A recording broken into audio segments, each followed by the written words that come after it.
Dear students, इस video session में मैं फिगर्स ऑफ स्पीच के बारे में बात करूंगा। डियर स्टूडेंट्स, क्लास 12 में फिगर्स ऑफ स्पीच से संबंधित 4 नंबर का क्वेश्चन पूछा जाता है। इसमें एक डिफिनेशन और उसके साथ में 2 एग्जाम्पल पूछे जाते हैं। 2 नंबर की डिफिनेशन और 2 नंबर के एग्जाम्पल पूछे जाते हैं। ये टॉपिक बहुत इंपॉर्टेंट है और बहुत ही आसान है, इसलिए इसको बहुत ध्यान से देखिए, बहुत ध्यान से समझिए। Figures of speech.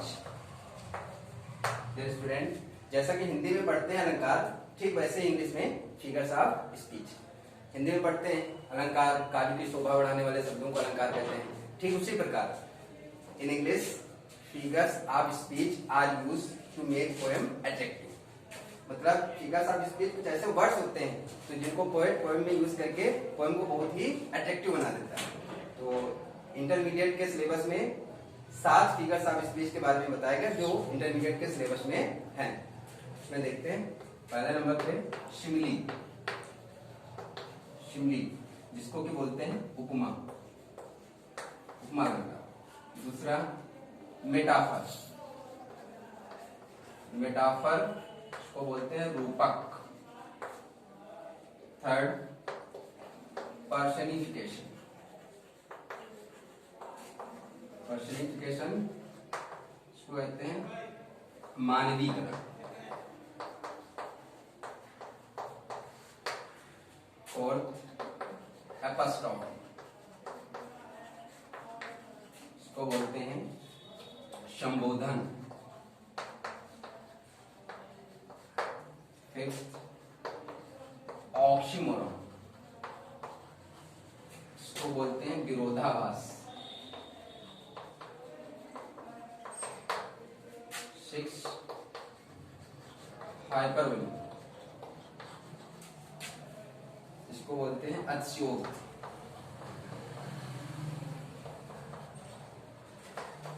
और 7 नंबर पे है ओनोमोटोपिया, इसको बोलते हैं ध्वनि सूचक। इंटरमीडिएट के सिलेबस में ये 7 फिगर्स ऑफ स्पीच है, जिसमें से क्वेश्चन में 3 दिए होते हैं, 3 में से 1 करना होता है। इसमें क्या है कि एक फिगर ऑफ स्पीच की डिफिनेशन देनी होती है जो 2 नंबर में पूछी जाती है, और इसके 2 एग्जांपल्स देने होते हैं जो 1-1 नंबर में पूछे जाते हैं। इस प्रकार से 4 नंबर में पूछा जाता है।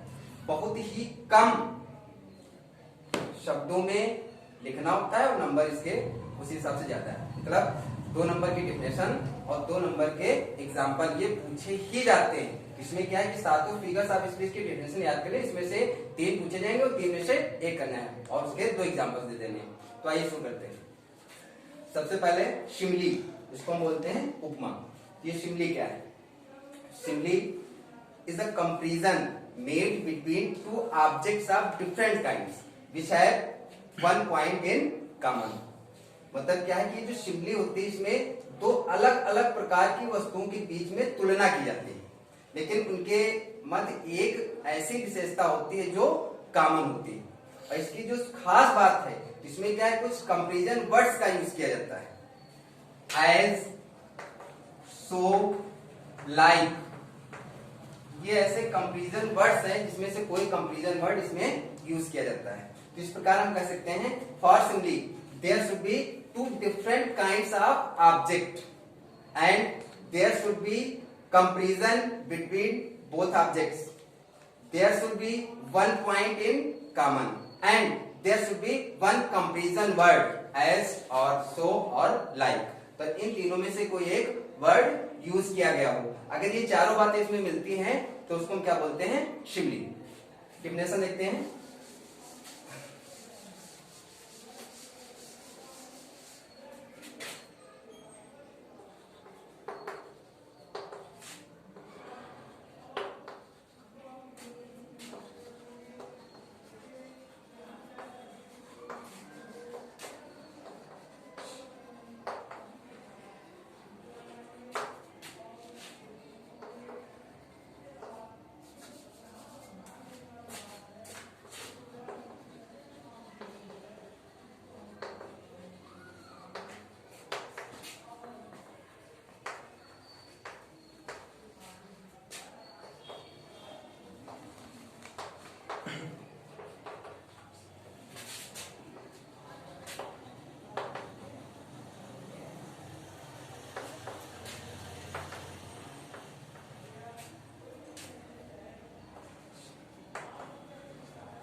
ये simile is a figure of speech in which a comparison is made between two objects of different kinds in which at least one point in common and the comparison words as or like or so is used.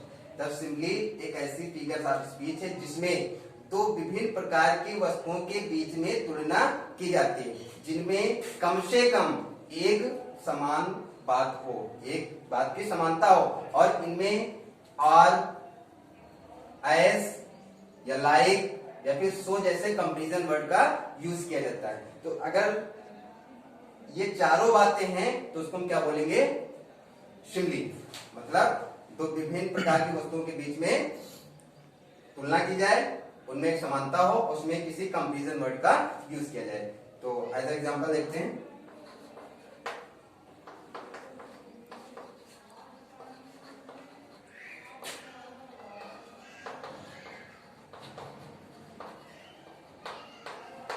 Her face is like the moon. यहाँ पर देखिए, her face is like the moon.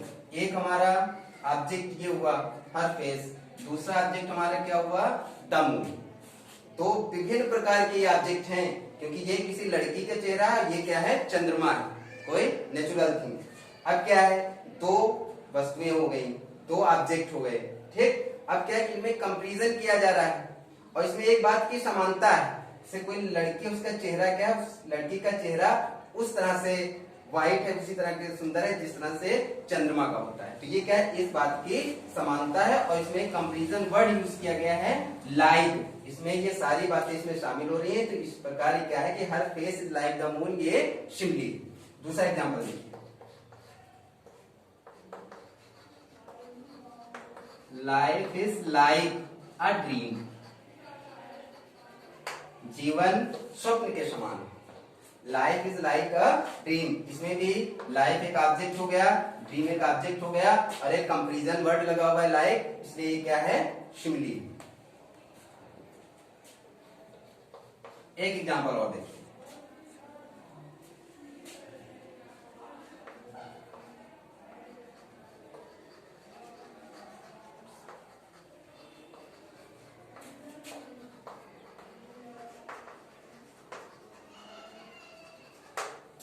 Her words are as sweet as Honey.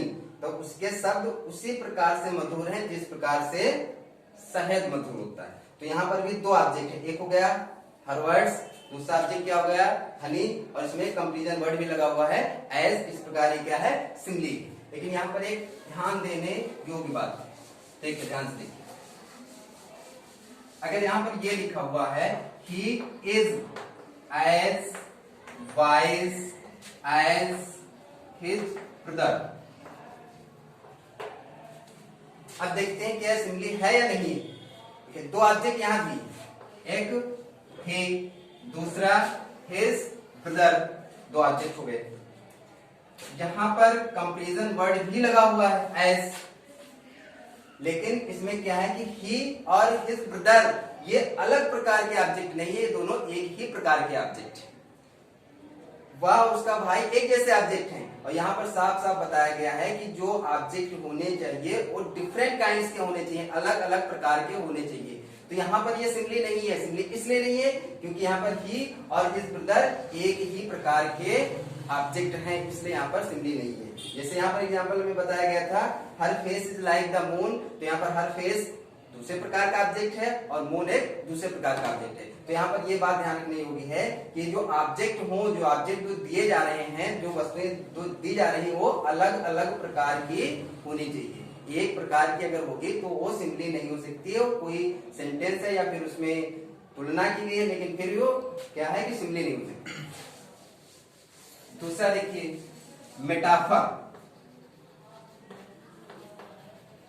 Metaphor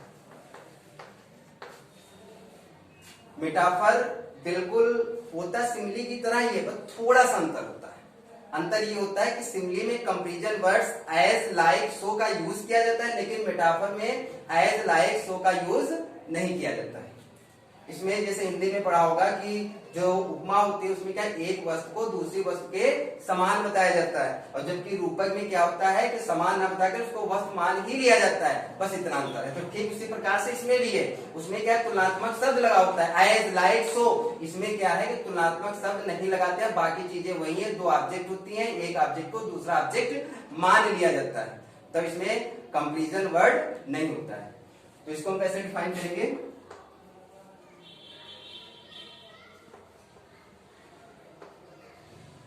metaphor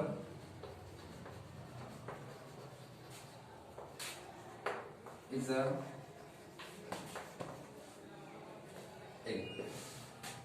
in metaphor two things are compared but the words of comparison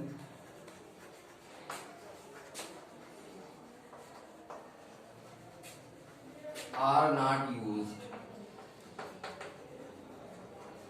ये मतलब in metaphor two things are compared but the words of comparison are not used. इसमें क्या है कि metaphor में दो प्रकार की वस्तुओं में तुलना तो की जाती है, लेकिन इसमें कंपैरिजन वर्ड्स का यूज नहीं किया जाता, विदाउट कंपैरिजन वर्ड्स ये यूज किया जाता है। एज एग्जांपल देखते हैं,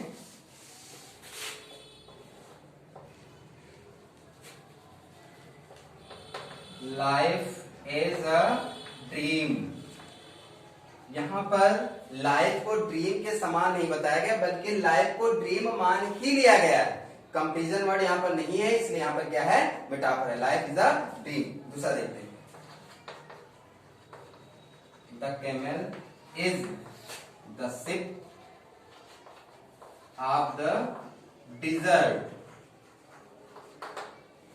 the camel is the ship of the dessert. तो कैमल क्या है? ऊंट क्या है? रेगिस्तान का जहाज है। मतलब जहाज के सामान नहीं बताया गया, बल्कि उसको जहाज ही मान लिया गया है। तो यहां पर क्या है? मेटाफर। तीसरा देखते हैं,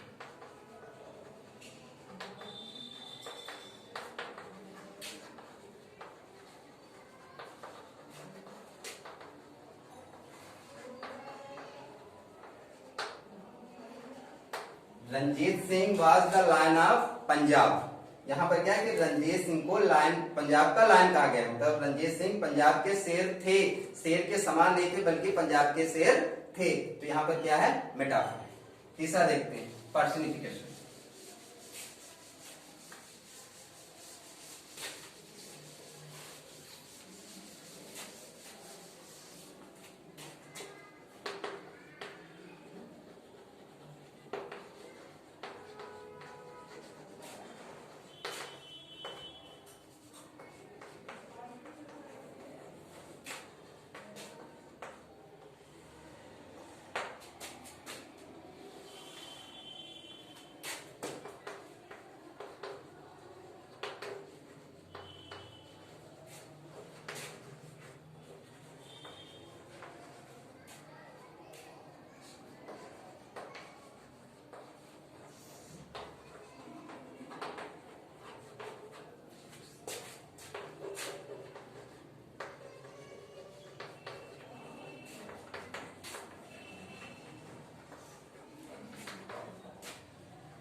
In this figure of speech, lifeless objects and abstract ideas are thought of as living beings। मतलब पर्सनिफिकेशन एक ऐसी फिगर्स ऑफ स्पीच है जिसमें लाइफलेस ऑब्जेक्ट्स को, निर्जीव वस्तुओं को, एंड अब्स्ट्रैक्ट आइडियाज या जो हमारे अंदर के विचार हैं, भावात्मक विचार हैं, उनको हम क्या मान लेते हैं? सजीव मान लेते हैं। तो सीधा सा मतलब इसमें यह है कि पर्सनिफिकेशन में क्या होता है? किसी विचार को या फिर किसी निर्जीव वस्तु को हम सजीव का रूप देते हैं, उसको पर्सन बना देते हैं। इस प्रकार से क्या हो जाता है? मानवीकरण हो जाता है। एग्जाम्पल से देखते हैं,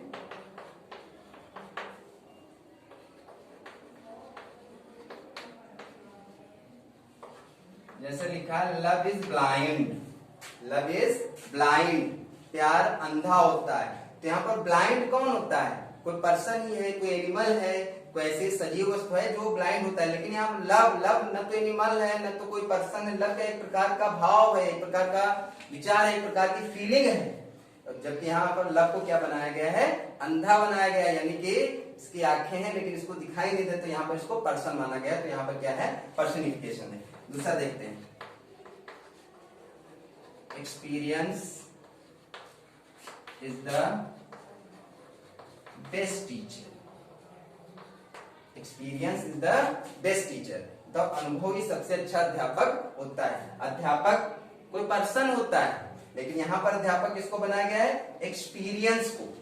एक्सपीरियंस क्या है? एक गुण है, एक भाव है, एक विचार है। तो यहाँ पर क्या है कि एक्सपीरियंस को second example, experience is the best teacher. यहाँ पर क्या है कि एक्सपीरियंस को टीचर बना दिया गया है, जबकि टीचर क्या है? कोई पर्सन होता है, सजीव होता है। तो यहाँ पर एक्सपीरियंस को टीचर कहा गया है, यानी कि एक्सपीरियंस का मानवीकरण किया गया है। तो यहाँ पर क्या है? पर्सनिफिकेशन है। एक और एग्जांपल देखते हैं,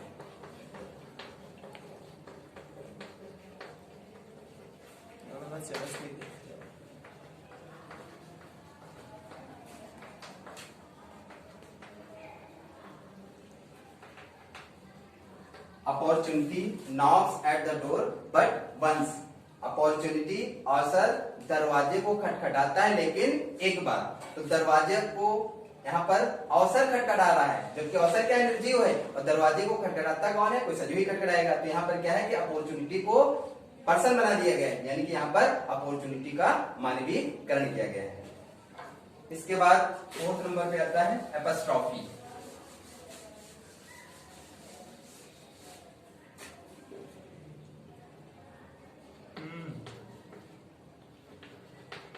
एपस्ट्रॉफी जिसको बोलते हैं संबोधन।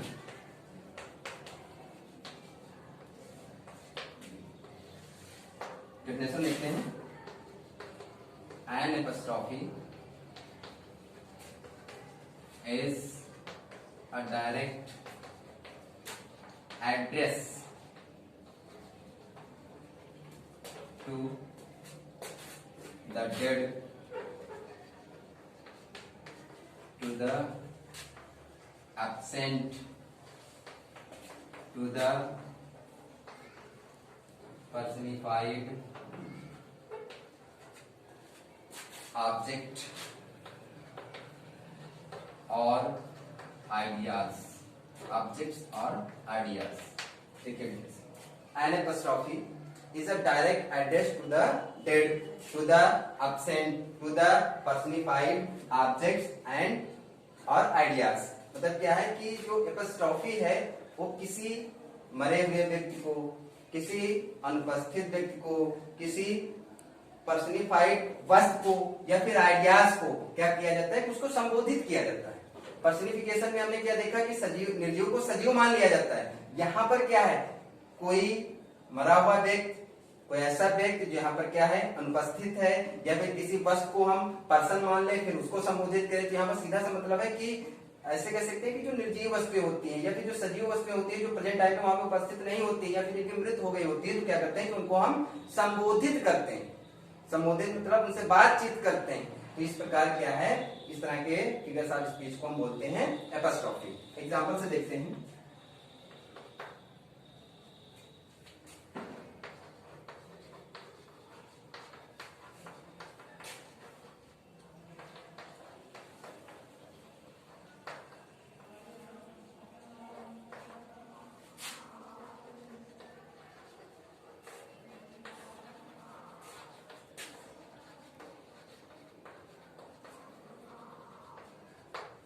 ये O word, O life, O time, on whose last step I climb. यहाँ पर जो पॉइंट है क्या है? पीछे बीते हुए संसार के बारे में बात करता है, बीती हुई जिंदगी के बारे में बात करता है, गुजरे हुए समय बारे को क्या करता है? संबोधित करता है। तो यहाँ पर क्या है? एपस्ट्रॉफी है। एपस्ट्रॉफी की खास पहचान ये होती है कि वहां पर क्या है कि मार्क ऑफ एक्सक्लेमेशन लगा होता है, या फिर कोई नाउन दिया होता है उसके बाद कॉमा लगा होता है, या फिर ओ का यूज किया जाता है। दूसरा देखिए,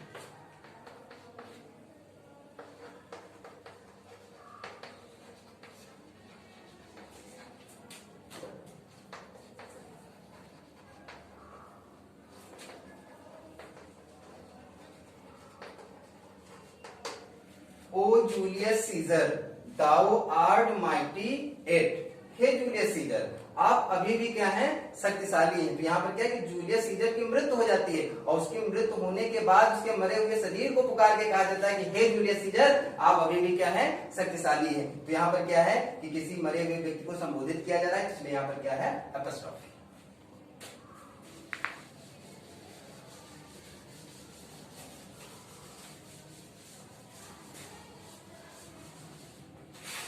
फिफ्थ नंबर पे हमारे फिगर ऑफ स्पीच आती है ऑक्सीमोरॉन, इसको हम बोलते हैं विरोधाभास। डेफिनेशन देखते हैं। In this figure of speech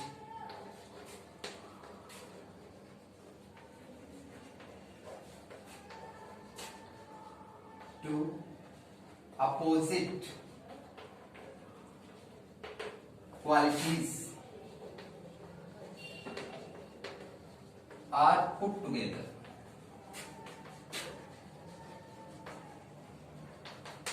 इस फिगर ऑफ स्पीच में दो अपोजिट क्वालिटीज, मतलब जो क्वालिटीज जो दी होती हैं वो एक दूसरे के क्या होते हैं विपरीत होते हैं, उनका साथ साथ यूज किया जाता है। तो इस प्रकार यहां से विरोधाभास बन जाता है। एग्जाम्पल से देखते हैं।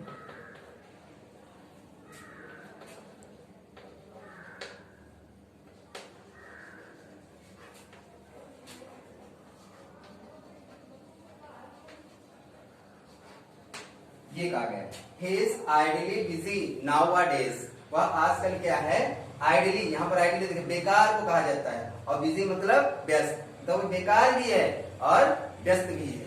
तो ये क्या है कि एक दूसरे की अपोजिट क्वालिटीज है। तो यहाँ पर पता चल रहा है क्या है ऑक्सीमोरॉन। दूसरा देखिए love is bitter sweet, love क्या है कड़वी मिठाई। तो यहाँ पर क्या है कि बिटर और स्वीट, बिटर मतलब कड़वा होता है, स्वीट मतलब मीठा होता है। तो ये क्या है एक दूसरे की अपोजिट क्वालिटीज हैं, क्योंकि एक दूसरे की अपोजिट क्वालिटीज दी हुई है। तो यहाँ पर क्या है oxymoron.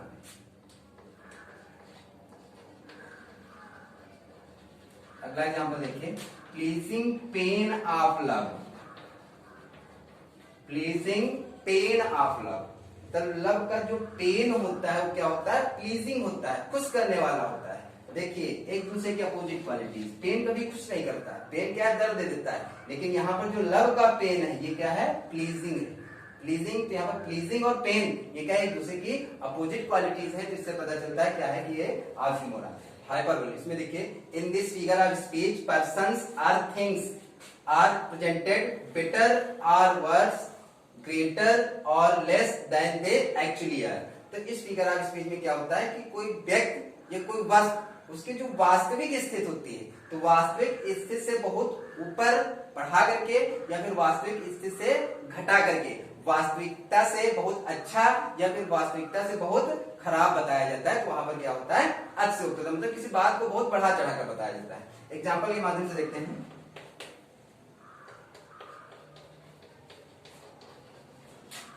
Reverse of blood flowed in the battlefield।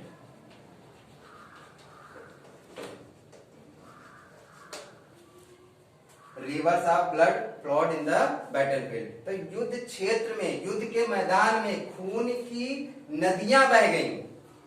तो युद्ध क्षेत्र में खून की नदी नहीं बहती, क्या है कि वहां का स्थान रक्त से लाल हो जाता है, लेकिन जैसे कि कोई रिवर का वाटर फ्लो करता है वैसे ब्लड फ्लो नहीं करता है। तो यहाँ पर क्या है कि स्थिति को बहुत बढ़ाया गया है, मतलब युद्ध क्षेत्र में इतना खून बहा, इतना खून बहा जैसे कि कोई नदी बहती। तो यहाँ पर क्या है हाइपरबोल यूज किया गया है। दूसरा एग्जाम्पल देखिए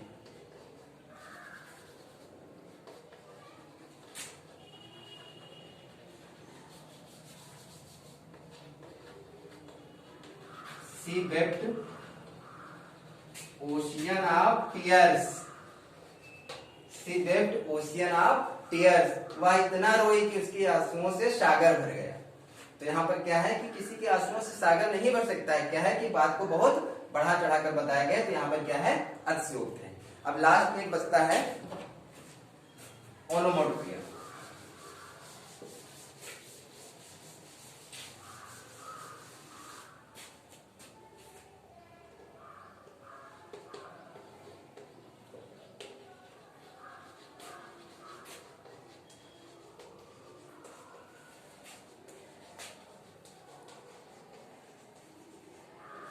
जिसको हम बोलते हैं ध्वनि सूचक। देखते हैं, in this figure of speech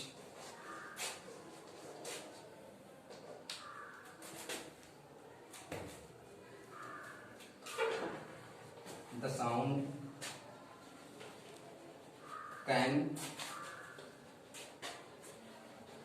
suggest its meaning.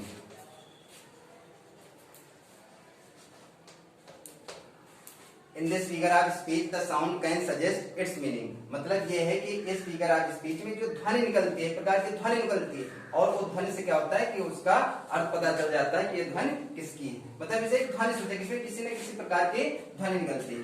Example के माध्यम से देखते हैं,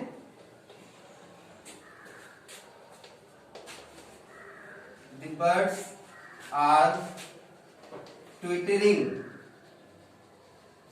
The birds are twittering।